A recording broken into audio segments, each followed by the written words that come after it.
नमस्कार दोस्तों, मैं राकेश कुमार। मैं पेशे से शिक्षक हूँ। दिल्ली विश्वविद्यालय में सहायक प्राध्यापक के रूप में हूँ और प्रकृति से लेखक हूँ। इसके अलावे मैं देश दुनिया की चिंता करता हूँ, तो आप मुझे चिंतक भी कह सकते हैं। मैं अच्छा पति हूँ, इसका साक्ष्य है कि मेरी पत्नी इस प्रोग्राम में होस्ट है, मेरे साथ है। तो हम दोनों का नमस्कार। और जैसा कि आप जानते हैं कि अपना YouTube चैनल है the untold story by Rakesh Kumar. इसमें हम कुछ अकथ जो आज तक जिन विषयों पे प्रकाश नहीं डाला गया, बहुत प्रकाश नहीं डाला गया है, उन विषयों के साथ आपके सामने आते हैं। और उन विषयों में आज एक ऐसे विषय को उठाएंगे जो कि इस पे प्रकाश डाले जाने की आवश्यकता थी, लेकिन बहुत प्रकाश नहीं डाला गया है। तो क्या शुरू किया जाए अर्चना जी? बात 1817 की है। यह जो है 19वीं सदी की बात हुई। 1817 में जेम्स मिल ने एक किताब लिखी थी, history of British India. James मिल के बारे में आप जानते होंगे कि जेम्स मिल स्कॉटलैंड के रहने वाले थे और जेम्स मिल एक अर्थशास्त्री थे। इसके अलावा राजनीतिक दार्शनिक भी थे, पॉलिटिकल फिलोसफर भी थे, इकोनॉमिक्स तो थे ही। इन्होंने एक किताब लिखी जिसका नाम है, मैंने बताया, हिस्ट्री ऑफ ब्रिटिश इंडिया। उस किताब में इन्होंने मुख्य रूप से जो लिखा, कंक्लूड किया, उस किताब के बारे में अगर समझें तो उसमें इन्होंने कुछ बातों को इस तरह से स्थापित किया, कुछ मान्यताओं को इस तरह से स्थापित किया जिस पे प्रकाश डाला जाना जरूरी है। आज के संदर्भ में तो यह और भी जरूरी हो गया है। जेम्स मिल ने कहा कि उस किताब में कहा कि जो यूरोपियन लोग थे वह सभ्यता के मामले में, सुसभ्य होने के मामले में एशियाई से ज्यादा श्रेष्ठ थे। यानी सभ्य होने के मामले में वे एशियाई से ज्यादा सुसभ्य थे। इसका मतलब कि एशियाई सभ्यताई रूप से यूरोपीय से हीनतर थे। ऐसा जो है उनका मानना था। उनका यह भी मानना था कि भारतीय को अगर सभ्य होना होगा तो ब्रिटिश हुकूमत ही उन्हें सभ्य कर सकती है, अन्यथा कोई उपाय नहीं है। ऐसा उन्होंने माना। उनका मानना था कि भारत में ब्रिटिश शासन से पहले भारत में या तो हिंदू तानाशाह शासकों का शासन था या मध्यकाल में मुस्लिम तानाशाह शासकों का शासन था। जब ब्रिटिश हुकूमत भारत में आई तभी से जो है एक लोकतांत्रिक मूल्य वाली शासन व्यवस्था भारत में स्थापित हुई। ऐसा जेम्स मिल मानते हैं। इनका कहना था कि भारतीय असभ्य हैं। अगर भारत को सुशिक्षित करना है, सभ्य बनाना है, खुशहाल बनाना है, तो जेम्स मिल ऐसा मानते थे कि उन्हें जो है पूरे ब्रिटिश हुकूमत को पूरे भारत पे अधिकार कर लेना चाहिए और इस आधार पर उन्हें सभ्य बनाया जा सकता है, खुशहाल बनाया जा सकता है। तो क्या मिल भारतीयों को असभ्य मानते थे? बिल्कुल। हमारे यहाँ तो सभ्यता की विकास आज से 5000 साल पहले हो चुकी थी। बिल्कुल, आप बिल्कुल सही कह रही हैं अर्चना जी।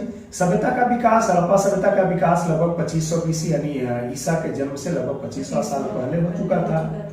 और अभी 2000 का साल है तो लगभग 4500 साल पहले, लगभग 5000 साल पहले, आपने सही कहा, भारत में हड़प्पा सभ्यता का विकास हो चुका था। दुनिया का पहली सभ्यता थी जिसका विकास हुआ था।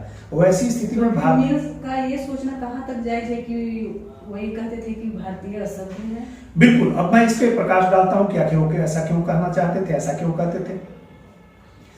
रही बात, जेम्स मिल को ऐसा लगता था कि यदि भारतीयों को जो है असभ्य घोषित किया जाए, भारतीयों को असभ्य घोषित किया जाएगा तो उनमें एक आत्मविश्वास की कमी आएगी, उनमें हीन भावना का विकास होगा।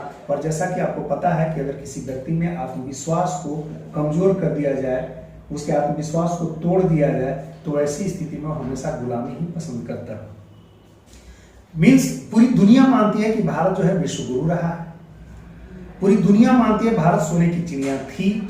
अगर उस समय जेम्स मिल से भी अब पूछा जाता कि बताइए कि क्या कभी ब्रिटेन आपका विश्व गुरु रहा है, तो जेम्स मिल भी यही बात बताते कि कभी भी ब्रिटेन विश्व गुरु नहीं रहा है।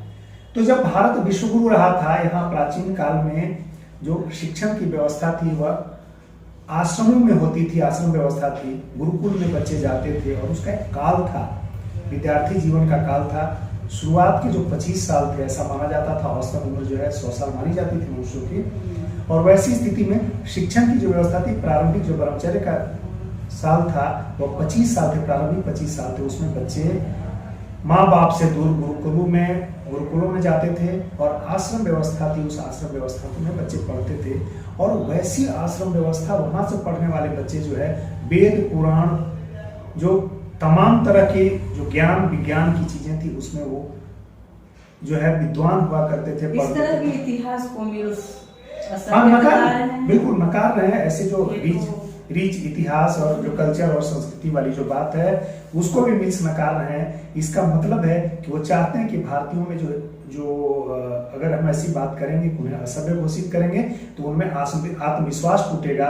और जैसे ही आत्मविश्वास की कमी होगी तो जो ब्रिटिश उपनिवेश की जड़ें हैं वह भारत में मजबूत होंगी और भारत में जो एक दासता है, ब्रिटिश दासता, वो लंबे समय तक चलेगी। क्योंकि आपको पता होगा अर्चना जी कि वो करते क्या थे कि भारत के कच्चे मालों को वे ब्रिटेन ले जाते थे और ब्रिटेन में वो मालों को निर्मित करते थे, मैन्युफैक्चरिंग करते थे। मैन्युफैक्चरिंग करके वे भारत में फिर से ला करके महंगे दामों में बेचा करते थे। तो वैसी स्थिति में वो कभी नहीं चाहेंगे, जेम्स मिल कभी नहीं चाहेंगे बतौर ब्रिटिश इतिहासकार कि ब्रिटिश हुकूमत या ब्रिटिश औपनिवेशिक शासन या किसी भी स्थिति में कमजोर हो। एक बात तो आप इसको मानना होगा। दूसरी बात, वो कहते हैं कि अगर भारत में खुशहाली चाहिए, भारत में लोगों को शिक्षित करना होगा, तो वैसी स्थिति में ब्रिटिश हुकूमत को पूरे भारत पर जो है आधिपत्य जमा लेना चाहिए। आप समझिए कि धन निकासी का सिद्धांत आपको तो पता ही होगा, दादा भाई नौरोजी ने दिया था। और उस धन निकासी के सिद्धांत को उन्होंने बताया था कि कैसे ब्रिटिश हुकूमत के काल में भारतीयों की जो औसत आय है सालाना, वह 20 रुपए प्रति व्यक्ति रह गई है। इतने न्यूनतम आय पे, सालाना 20 रुपए के आय पर वह जो है कैसे जीवन यापन करते हैं, यानी कैसे ब्रिटिश हुकूमत ने हमारी अर्थव्यवस्था को कमजोर किया। जो पारंपरिक हमारे साधन थे अर्थव्यवस्था को, उसको तोड़ दिया, कमजोर कर दिया और हमारी व्यवस्थाओं को तोड़ करके वो मील आधारित व्यवस्थाओं को लाया। उसमें भी कच्चे माल को इंग्लैंड ले जाया करते थे और वहां से जो है मैन्युफैक्चर्ड जो गुड्स थे, आइटम्स थे, उसको भारत में उच्च दामों पे बेचा करते थे। तो धन का जो दोहरा निकास था, इस तरह से भारत के धन को ब्रिटेन ले जा रहे थे, तो यह दोहरा निकास था, दोहरा निकास की स्थिति थी। अगर हम इतिहास के वर्गीकरण की बात करें तो पाश्चात्य दृष्टिकोण से अगर हम देखते हैं तो इतिहास का वर्गीकरण जो है 3 कालों में किया जाता है।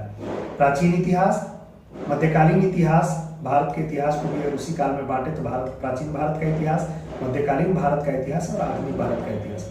आधुनिक भारत के इतिहास के संदर्भ में जो पाश्चात्य इतिहास लेखक हैं, उनका यह विचार है कि वैसे काल जिसमें स्वतंत्रता, समानता, बंधुत्व, विज्ञान और तटसमता की बात होने लगी, तब से जिस काल का विकास हुआ, वैसे काल की घटना और घटनाक्रमों का जब लेखन किया जाएगा तो आधुनिक भारत का इतिहास होगा। लेकिन आप विचार कीजिए कि जब ब्रिटेन का शासन था भारत में और 1707 के बाद से आधुनिक भारत का इतिहास लिखा गया, तो ऐसी स्थिति में आप कल्पना कर सकती हैं कि क्या ब्रिटेन के लोग, जो ब्रिटिश हुकूमत थी, भारतीयों को समानता का अधिकार देता था? क्या बोलने की आजादी देता था? क्या अभिव्यक्ति की आजादी थी उनकी? बिल्कुल नहीं। तो वैसी स्थिति में जो उनका वर्गीकरण है इतिहास लेखन का, आधुनिक काल का जो विभाजन है कि कब से आधुनिक काल की शुरुआत मानी जाएगी, तो भारतीयों के संदर्भ में वो कहां से ही बैठता है। तो ऐसी स्थिति में उनका जो शासन था पूरी तरह शोषण पे आधारित था। पूरी तरह से जो है राजनीतिक शोषण, सामाजिक शोषण, आर्थिक शोषण किया करते थे और भारत के समाज को उन्होंने जो है खंड खंड पाखंड कर दिया, तोड़ दिया, जातियों में तोड़ दिया, धर्मों के आधार पर तोड़ दिया। हाँ, मध्यकाल में जो आक्रमणकारी थे, मुस्लिम आक्रमणकारी थे, उन्होंने भी अपने धर्म को, अपने जो है शासन को लंबे समय तक चलाने के लिए भारत को, चूंकि वो विधर्मी थे, यहाँ पर जो आबादी थी वह हिंदुओं की थी, जैन की थी, बौद्धों की थी और वे इस्लाम वाले लोग थे। उन्होंने जो है मुस्लिम लोग थे, उन्होंने जो कन्वर्जन किया, बड़े मास पर जो है कन्वर्जन किया, लार्ज स्केल पे कन्वर्जन किया और उस कन्वर्जन में वो चाहते थे कि अधिकांश आबादी या तो कन्वर्ट हो जाए। जब कन्वर्ट हो जाएगा, उन्हीं के, उसी शासक के जाति के, जब धर्म के लोग, जब जो वहां जो है प्रजा भी होती है, तो शासन लंबा चलता है, ऐसा चाहते। तो मध्यकाल में भी जाति आधार पर समाज को तोड़ा गया, धर्म के आधार पर तोड़ा गया, धर्मांतरण बहुत तेजी से किया गया और उस खाई को, समाज में जो जातीय खाई है उसको बढ़ाने का काम जो है अंग्रेजों ने किया। और वैसे समाज को जिन्होंने जो इस खाई को बढ़ाया वो कह रहे हैं कि भारत अंधविश्वासों में जीता था, भारत का समाज जो है जातियों में विभाजित था। तो हम ये कह सकते हैं कि अंग्रेज आकर भारतीयों पे जुल्म कर रहे हैं और कह रहे हैं कि भारतीय असभ्य हैं। बिल्कुल। ये बताइए कि इन्हीं का वर्गीकरण है पाश्चात्य दृष्टिकोण से आधुनिक काल को, अगर जो इतिहास के आधुनिक कालखंड को देखा जाए तो इसमें कहते हैं कि स्वतंत्रता, समानता, न्याय, बंधुत्व, वैज्ञानिकता जैसे तत्व जब जिस समाज में दिखने लगे और जिस कालखंड में दिखने लगे वही कालखंड आधुनिक है। तो भारत का जो आधुनिक भारत का इतिहास लिखा गया उसमें अंग्रेजों के शासनकाल में भारतीयों पर कौन से समानता का व्यवहार था, कैसी स्वतंत्रता थी? कहीं स्वतंत्रता नहीं थी। आपको रोलेट एक्ट के बारे में पता होगा कि नो वकील नो दलील, है ना, ऐसी स्थिति थी। बिल्कुल जो है पकड़ करके बंद कर दिया, शक के आधार पर बंद किया जाता था। तो इस स्थिति में मिल हमेशा यह चाहते थे कि भारत में ब्रिटिश औपनिवेशिक शासन की जड़ें जो है बहुत मजबूत हो, बहुत गहराई तक जमे और लंबे समय तक शासन कायम रहे। इसके लिए उन्होंने सीधा रास्ता निकाल लिया कि भारतीय असभ्य है और उन्हें सभ्य बनाने के लिए ब्रिटिश हुकूमत को एकदम बिल्कुल होना चाहिए। जब बौद्धिक स्तर पे जब लिटरेचर के मार्फत से चीजों को फैलाया जाता है, पूरी दुनिया पे यह बात बताई गई बौद्धिकता के द्वारा, यानी लिटरेचर के द्वारा, अपनी किताब के द्वारा उन्होंने बताई, तो यानी अपने जो कुकृत्य थे उसे छिपाने के लिए उन्होंने जो है बौद्धिकता का सहारा लिया और बिल्कुल ही नाजायज है और नाजायज तर्कों के आधार पर उन्होंने भारत को, भारतीयों को जो है असभ्य बताया। तो आज इतना ही। मुझे आशा है कि आपको यह डिस्कशन जो अनकहे पहलू हैं, जो अकथ्य हैं, जिसको मैं प्रकाशित कर रहा हूं, हम और हमारी जो है धर्मपत्नी अर्चना जी प्रकाशित करें, उस पर हम लोग विचार करेंगे, विमर्श करेंगे और आपके समक्ष लेकर के आएंगे। तो मुझे आशा है कि यह कार्यक्रम आपको पसंद आया होगा और आपसे आग्रह है कि अगर यह कार्यक्रम आपको पसंद आए तो न सिर्फ आप इसे लाइक कीजिए बल्कि हमारे channel the untold story by Rakesh Kumar को सब्सक्राइब भी कीजिए और ज्यादा से ज्यादा लोगों तक शेयर कीजिए।